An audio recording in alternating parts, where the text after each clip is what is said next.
Also in the wrestling news, Vince McMahon's accuser, Janelle Grant, apparently wrote love letters to the ex-CEO after the period in time where the alleged sex abuse happened.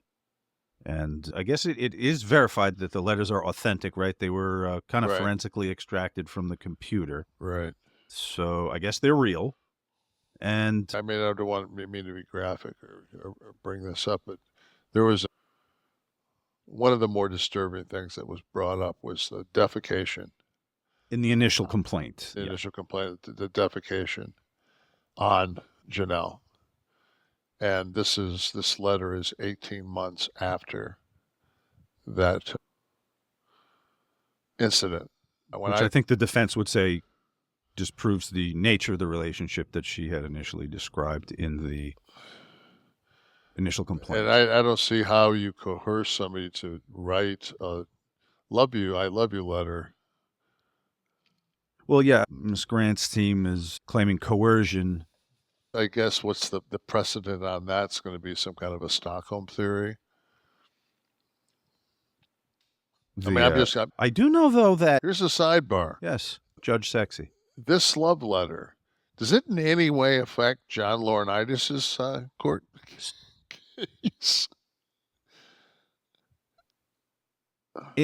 Interesting to ponder that. Yeah, I just...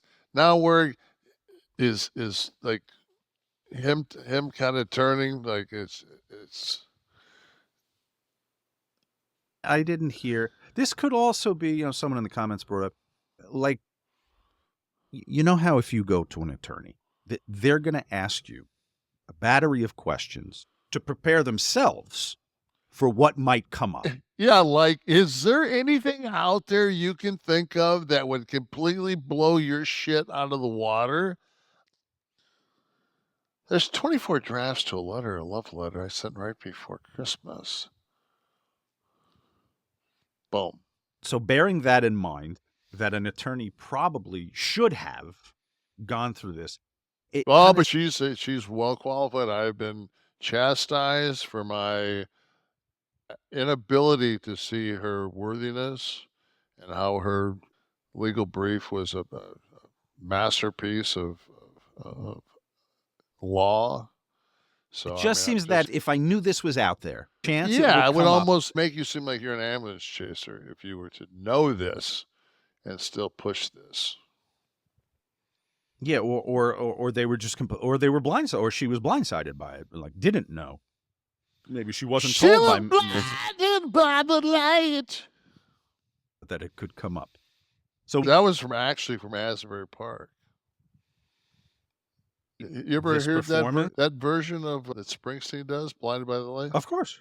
Yeah. Is it out on Greetings from Asbury Park? I'm very bad with what's off. Dom hit me with a yep. Dom says yes. So we'll see what happens with that. The letter, if to be taken at face value, would suggest a relationship, which I think is what the McMahon camp was always purporting this to be. I just wanted to make sure. I just didn't see much coverage of this story. Oh, it certainly didn't get the coverage that the initial charges. No, it didn't. I hope that people out there really want like justice in life. I think people want their justice. I think people don't want real justice. I think people want I'm not just specifically talking about this, what they deem for their own personal experiences as justice, kind of projected on other situations. It's like freedom of speech. I'm absolutely fine with you saying whatever you want to as long as I'm in total agreement. In total agreement with it, right? That's the whole thing. Yet, there's cases where the ACLU has defended the KKK. So where a Jewish attorney is taken care of and done the work for a neo-Nazi organization, right? So it's just like Themis, the eyes of justice is supposed to be blinded for a reason. Mm-hmm. I never thought in my life that I would, like, anytime I saw a collective shot of the Supreme Court of the United States of America, I'd throw them in my mouth. I just never thought that would be. I always just really just I was raised and just To always hold it thought in that, esteem, to high yeah, esteem, that right? that was like, man, like, yeah, but when it gets to the Supreme Court, now it's like, oh, God, if it gets to the Supreme Court, that's just Yeah. that's the biggest mistake that, you want to talk about just, stupidity in politics. Like, and Obama was as guilty as anybody, man. He let so many of the federal court positions go unfilled. And man, they fucking every one of those when Trump came in, man, he put Federalists in all those spots. It's one of the things that's not talked about enough. Court appointees throughout the country, when somebody's in office, what's happening to the lower level federal courts in the country? And we're seeing this year because the election matters are going to these courts. So we're seeing now how important it is, and hopefully that spotlights something for future candidates to consider. Florida had a couple of they're going to the ballot on a 60-40 on both abortion, or women's rights, and recreational marijuana. Now, my question is this: why is it 60%? So can we change it around so in order for Trump to be president, he has to get 60%? To beat the incumbent To beat president. the Senate, you got to get 60% because that's just how we run shit when we want to fuck shit up.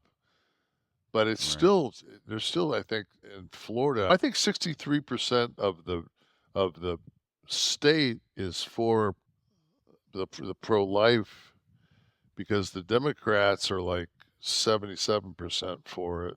Even the Republicans are 53%. Mm.